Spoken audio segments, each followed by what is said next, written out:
which is going to reflect through different sessions on the facts and lessons of the MCC in Nepal. I hope it might be a very important and proper forum to express our views and bring a brilliant conclusion about the past MCC and again revive MCC. As all of us know, the process of ratification of the MCC agreement between the government of Nepal and MCC USA saw many turbulent scenarios in the past.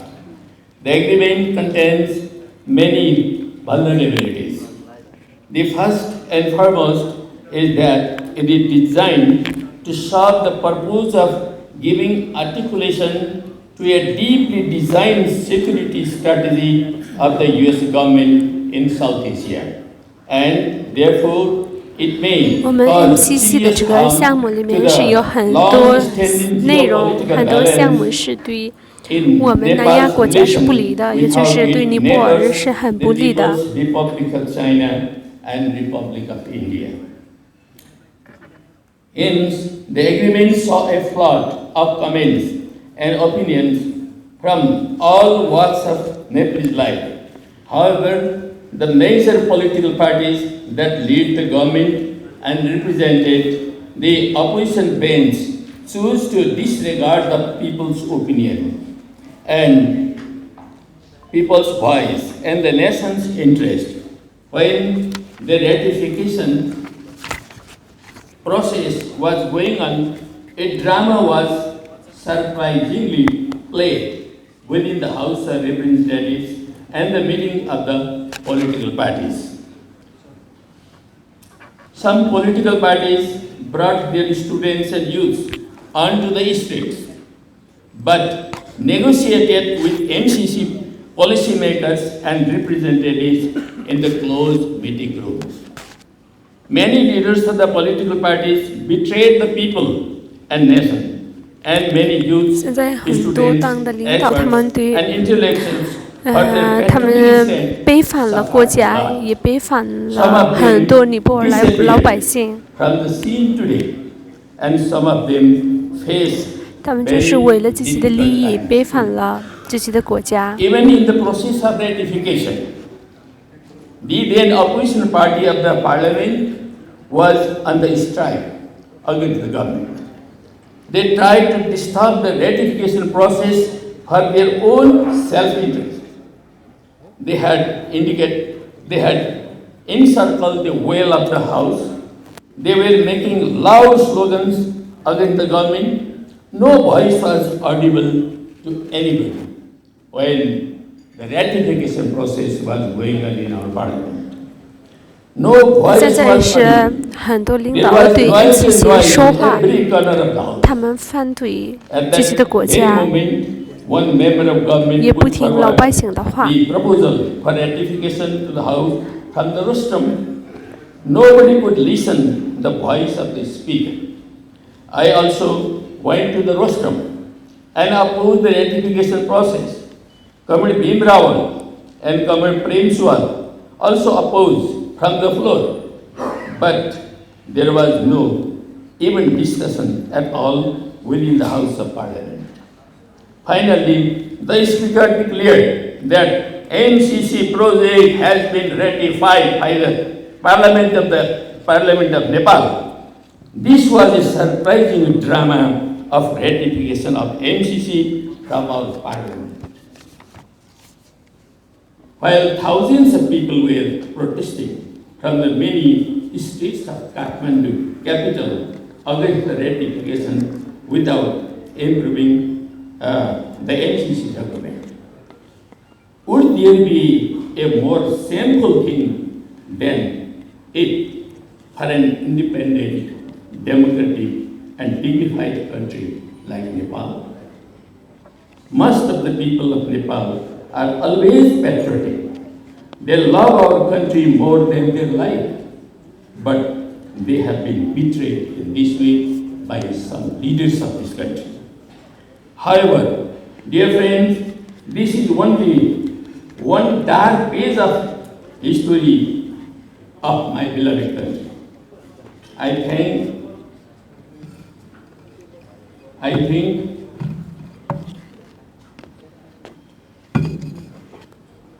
think such events are normal in the patriotic movement in the international arena too.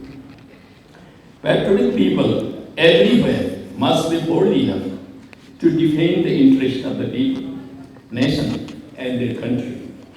The betrayal of some so-called leftist outfits was outrageous in our country. They are trying to prove the NCC neoliberal strategy as a great boon to the national economic development of Nepal. It means that they fail to see the prospect of socialist revolution and transformation in our country. As predicted even in the recent constitution of our country. In this backdrop, it is necessary to reflect on what the NCC projects has achieved over the last 7 years, since the agreement was signed in 2017. The nation stands in the dark regarding its implementation. The nation does not know who works on this project, and the nation's parliament does not even refer to the progress in the parliament. The 2019 implementation agreement provides that the government of Nepal should stay completely away from the implementation of the project. And an organization called MCA Nepal can have full autonomy to implement all activities under the direct direction of NCC USA. Dear colleagues, you can see a national depression has been looming large. No ruling and opposition party leaders dare to speak in this regard. They are silent, unusual. Unfortunately, those political leaders and bureaucratic officials might have their children in USA, and therefore it is risky for them to reflect critically on NCA in Nepal. The ruling and some opposition political parties have lost sight of the geopolitical character of Nepal's foreign policy. Nepal's economic relationship with neighboring countries has been in disarray. Neoliberal consumerism has densely emerged in Nepal. The MCC agreement seeks to internationally protect the neoliberal economy and defy the socialist orientation promoted even Nepal's constitution. In this context, this conference is very, very vital and imminent. Dear friends, as we know, there were two agreements signed. Gyanendra Bahadur Karki signed the first agreement with Jonathan Nash in 2017, and the then Finance Minister Yuvraj Khatiwada signed the second agreement with the Vice Chair of the NCC in 2019. Interestingly enough, while the Nepali Congress has initiated NCC, the honor of expanding the agreement goes to the government led by one communist faction. Sometimes it looks like a joke, but it has been a reality. Of these two agreements, only the 2017 agreement was submitted to the House of Representatives for ratification or approval. Nonetheless, none of these agreements has a provision having requirement of parliamentary ratification. Both these agreements are financial aid agreements. They are bilateral agreements in nature, and they in no way fall in the category requiring ratification by the parliament. The only motive behind ratification was to endorse the provision of the agreement that supersedes the supremacy of Nepal's law, and thus the MCC agreement can control Nepal's governance system. This was the real motive of the 现在是 ratification of the MCC MCC in 项 such a 目 shameful manner without 很 any 直接的 discussion 想控 from 制 the 尼 past. 泊尔的内 There 政。 was no discussion at all. Nobody could speak. There was noise and noise and noise. That situation that was ratified. Therefore, the ratification is looked for endorsement of these U.S. laws and policies, officially by the legislative body of a country like Nepal, where new parliamentary democracy was established recently. However, the agreement has been vague and has been fully prepared without paying attention to the interests of Nepal. The document shows that the involvement of the Nepalese side in the drafting role seems very poor or negligent.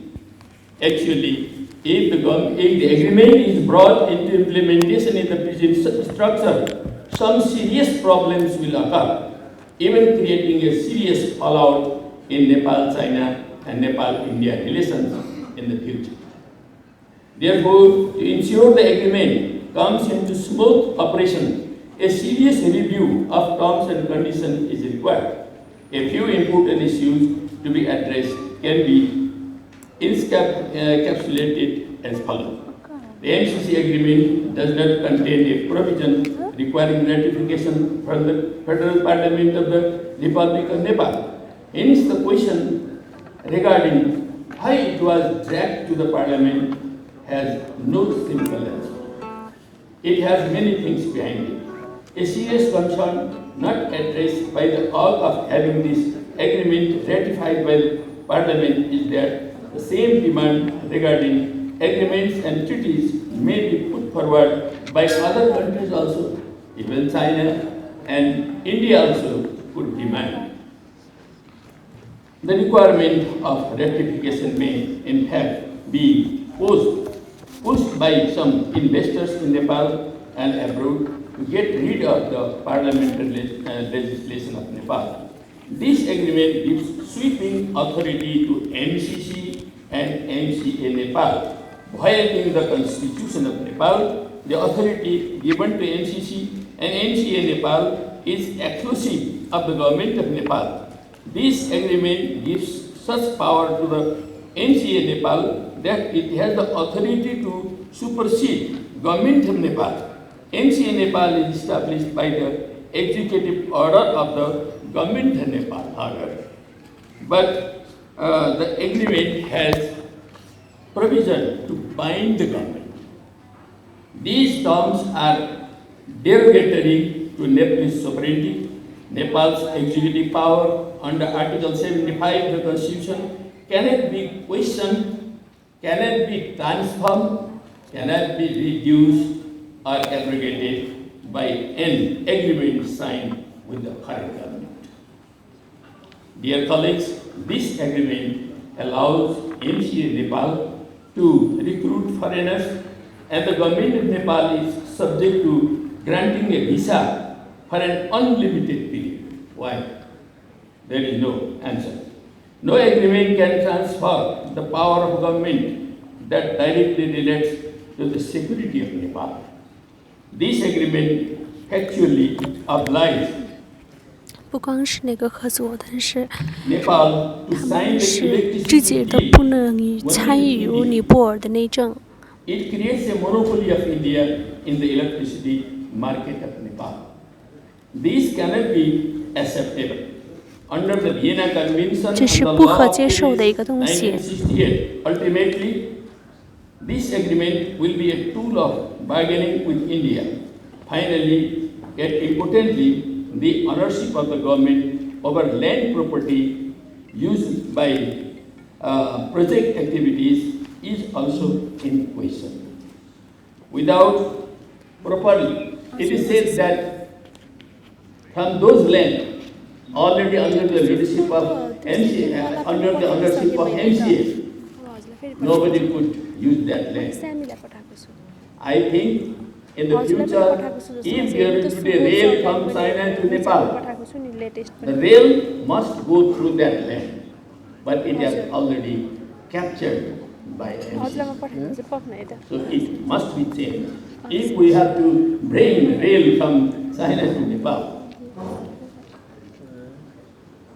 Some time ago, the new administration of President Trump of America issued an order to stop US aid and NCC. But again, sometime before, US administration has revived MCC, particularly in Nepal. Only Nepal. Why? Why this inconsistency from US government? What has been the reason behind it? Is it not again Nepal being in a must strategic location geopolitically?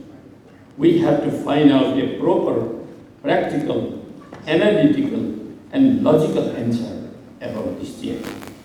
For this purpose, we have organized this another Kathmandu Dialogue Series 2.